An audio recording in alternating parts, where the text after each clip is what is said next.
Here's my review of Amnesia, episode 5, so let's get into this. So this week's episode of Amnesia, it was an okay episode, nothing too spectacular happened in this episode. This show hasn't really drawn me in yet, really. It's just, I don't know, but I'll get into that a little later. So basically what happens in this episode is we get more of a background on Iki, really. And basically Iki's like this playboy, player character that makes any girl fall in love with him just through eye contact, because apparently that's his ability, just to make any girl fall in love with him through eye contact, though it doesn't work on Hirorin for some reason. He's been trying to pursue her for the past couple of months so far. And one other thing that's very interesting too, when it comes to Iki, apparently any girl he's been with, he's dumped them after 3 months. I don't really know why exactly, but I guess no girl can keep his interest or something. I mean, I'm not really sure why he does that, but that's what a player is. You know, he's a player.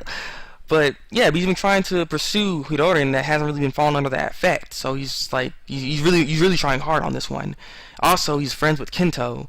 And so, I mean, we kind of knew this though, because from the couple episodes before, like they're playing, I think it was ping pong, and they were like teaming up and stuff. So I was assuming they were friends. So you know, it just shows that's here. There's some things though with the show that doesn't change. It's kind of interesting, like the friendship with Kento and Iki. Now that doesn't really change in this, but what does change is, like in this episode we see Waka. Waka is a completely different character again. Like the first episode, we see him, he's a cool, calm, collected kind of person. But the next episode, he's like this androgynous kind of character. He seems very, very flamboyant.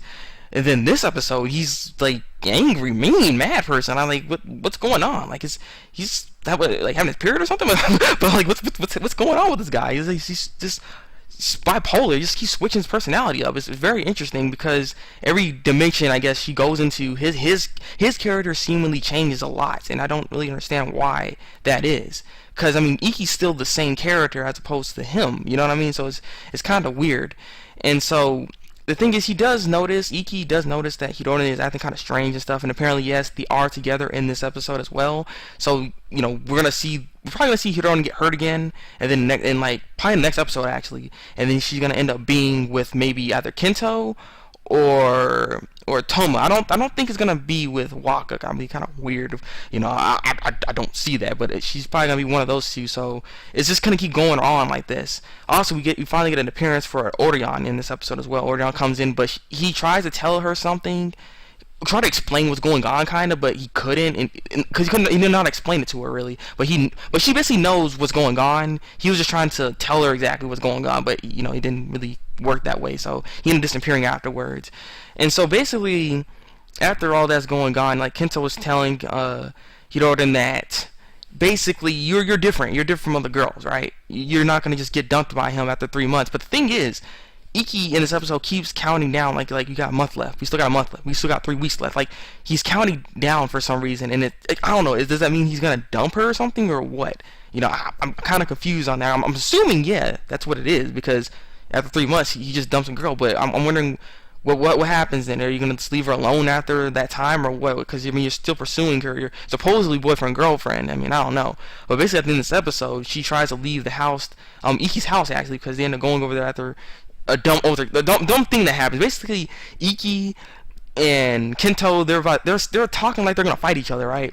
And then Hirorin's like, no, and she trips and hit her head, and then that's how she went over to Iki's place, because Iki and Kento were gonna play a game. It was real stupid. But she tries to leave, and he's like, oh, aren't you gonna stay here? You know, you're gonna stay the night? I'm like, and she's like, nah, you know, she didn't really say anything, and that's basically the end of the episode. And like I said, it's just nothing's really been changing around her like that, besides like Waka. Waka's the only one that's been, like, when it comes to personality, really changing. One thing you want to note though with this episode is, I think it was last episode too, I'm not sure, but this episode here we don't see Shin at all, or Toma.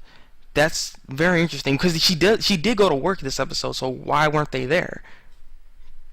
You know what I mean? So something's off about that. Hopefully she realizes that as well, because she hasn't seen him, and she still has the memories of like Shin and Toma and the rest of them. You know what I mean? So it's interesting. It's very interesting. There are some roles that do change, like Sawa's role. She's not working there, and she's just like a customer.